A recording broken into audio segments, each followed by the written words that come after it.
जय श्री बालाजी। प्रिय दर्शकों, यह है श्री सप्तऋषि वेद वेदांग ऋषिकुल ब्रह्मचर्याश्रम श्रद्धासर, एक ऐसा स्थान जहां सनातन परंपरा, वेदाध्ययन, संस्कार और आधुनिक शिक्षा का सुंदर समन्वय देखने को मिलता है।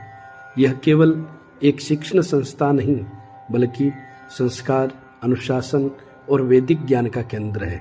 यहाँ बटुक वेद, कर्मकांड, संस्कृत, पूजा पाठ के साथ आधुनिक विषयों का भी अध्ययन करते हैं। 20 वर्षों से अधिक यह संस्था सनातन शिक्षा के क्षेत्र में निरंतर कार्यरत है।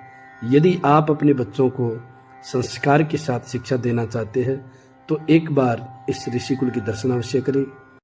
जीवे तवाम तारिक सायतवाम